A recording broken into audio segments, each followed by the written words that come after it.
जिन पहलवानों ने कुश्ती में हमारे देश का नाम पूरी दुनिया में रोशन किया, आज उन्हीं को अपने फेडरेशन के खिलाफ लड़ना पड़ रहा है। रेसलर्स ने एक बार फिर से रेसलिंग फेडरेशन ऑफ इंडिया के चीफ ब्रजभूषण सिंह के खिलाफ मोर्चा खोल दिया। हालांकि इससे पहले भी रेसलर्स ने जनवरी में दिल्ली के जंतर मंतर में प्रदर्शन किया था, जहां पे उन्होंने रेसलिंग संघ के प्रमुख के ऊपर सेक्सुअल असॉल्ट जैसे गंभीर आरोप लगाए। तो आइए आज की वीडियो में समझने की कोशिश करते हैं कि आखिर पूरा मामला क्या है और रेसलर्स ने रेसलिंग फेडरेशन ऑफ इंडिया के प्रेसिडेंट के ऊपर इतने संगीन आरोप क्यों लगाए। घटना की शुरुआत होती है 19 जनवरी 2023 से, जब नामी रेसलर जैसे विनेश फोगाट, साक्षी मलिक, बजरंग पूनिया दिल्ली के जंतर मंतर पे प्रदर्शन शुरू करते हैं और रेसलिंग फेडरेशन के चीफ ब्रजभूषण सिंह के खिलाफ FIR करने की मांग करते हैं। उनके ऊपर करप्शन, मेंटल हरासमेंट जैसे काफी सीरियस एलिगेशन लगाते हैं। पर इन सारे एलिगेशंस में जो सबसे ज्यादा शॉकिंग एलिगेशन था वो था सेक्सुअल हरासमेंट का। प्रोटेस्ट को लीड करते हुए साक्षी मलिक मीडिया के सामने अपनी बात रखती है और उन्होंने कहा कि 2012 से 2022 के बीच में ब्रजभूषण सिंह और उनके सपोर्टर्स के द्वारा महिला रेसलर्स के साथ सेक्सुअल हरासमेंट किया गया और कई सारी ऐसी महिला रेसलर्स हैं जिन्होंने साक्षी मलिक को इसके बारे में बताया। हालांकि वो सारे रेसलर्स अपने करियर के खत्म हो जाने के डर से सामने नहीं आ रहे हैं, लेकिन उन सभी ने साक्षी मलिक को अपना सीनियर समझ के अपने ऊपर पिछले 10 साल में हुए सेक्सुअल हरासमेंट के बारे में उन्हें बताया। साक्षी मलिक का कहना था कि 2012 से 2022 के बीच में कई सारे रेसलर्स के साथ में सेक्सुअल हरासमेंट किया गया और इनमें से कुछ माइनर लड़कियां भी थी जिनकी एज 18 साल से कम थी। इनके साथ अलग अलग जगहों पे अलग अलग नेशनल कैंप्स में सेक्सुअल हरासमेंट किया गया।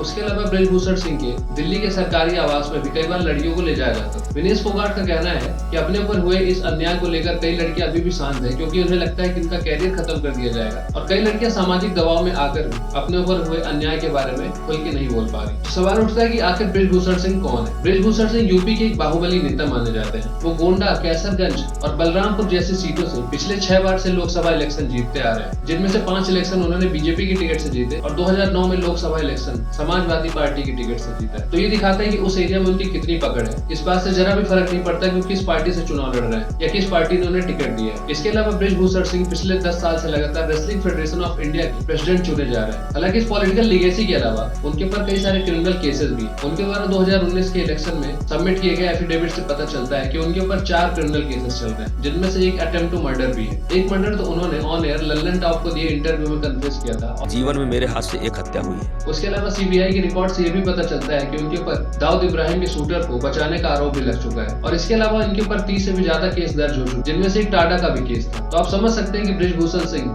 कितने बाहुबली नेता हैं और उनके खिलाफ बोलना किसी के लिए भी कितना ज्यादा खतरनाक साबित हो सकता है। पर ये सब देखते हुए भी ये रेसलर्स अपनी बात सामने रख रहे हैं, तो जरूर कोई ना कोई बात होगी। रेसलर्स की डिमांड है कि ब्रजभूषण सिंह के खिलाफ FIR दर्ज की जाए। हालांकि करंट सिनेरियो ये है कि सुप्रीम कोर्ट के इंटरवेंशन के बाद दिल्ली पुलिस ने ब्रजभूषण सिंह के खिलाफ FIR तो दर्ज कर ली, पर ये देखने वाली बात होगी कि इतने पावरफुल पोजीशन में बने रहने की वजह से ब्रजभूषण सिंह के खिलाफ दिल्ली पुलिस क्या ढंग से जांच कर पाएगी। इसी को देखते हुए रेसलर्स ने डिमांड रखी है कि ब्रजभूषण सिंह जल्द से जल्द रेसलिंग फेडरेशन ऑफ इंडिया के प्रेसिडेंट के पद के साथ साथ कैबिनेट से भी इस्तीफा दें, जिसकी वजह से उनके खिलाफ निष्पक्ष जांच हो पाए। जनवरी में शुरू हुए प्रोटेस्ट के बाद गवर्नमेंट ने रेसलर से बातचीत करके एक कमेटी का गठन किया था, जिसका हेड बनाया गया था MC मैरी कॉम को। कमेटी को 4 हफ्ते का टाइम दिया गया था जांच पड़ताल करने के लिए और ब्रजभूषण सिंह के ऊपर लगाए गए एलिगेशंस को क्रॉस चेक करने के लिए। हालांकि उस कमेटी ने 1 हफ्ते में ही अपना रिजल्ट सामने रख दिया था, पर उसे अभी तक डिस्क्लोज नहीं किया गया और रेसलर्स इसी बात को लेकर अभी तक आक्रोशित है कि 4 महीने हो गए और इस इश्यू को लेकर कोई भी काम नहीं किया गया। इसी को देखते हुए रेसलर्स ने फिर से अपना प्रोटेस्ट शुरू किया। कंक्लूसिवली देखा जाए तो अगर ओवरऑल पिक्चर को देखें तो कई सारे सवाल उठते, जैसे किसी भी स्पोर्ट्स फेडरेशन का चीफ किसी पॉलिटिशियन को क्यों बनाया जाता है। उसकी जगह फेडरेशन को हेड करने का काम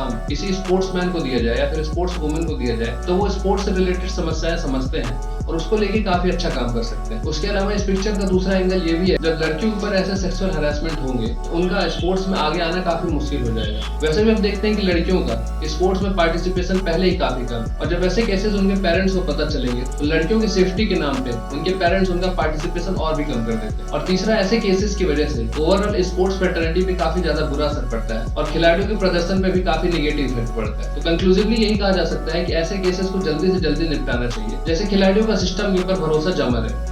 तो आज के वीडियो में बस इतना ही, पर जाते जाते मैं आपको कहूंगा चैनल को सब्सक्राइब कर लो, बेल आइकन को दबाओ, जैसे ऐसे इन्फॉर्मेटिव वीडियो आप सबको समय समय से मिलते रहे। Thank you.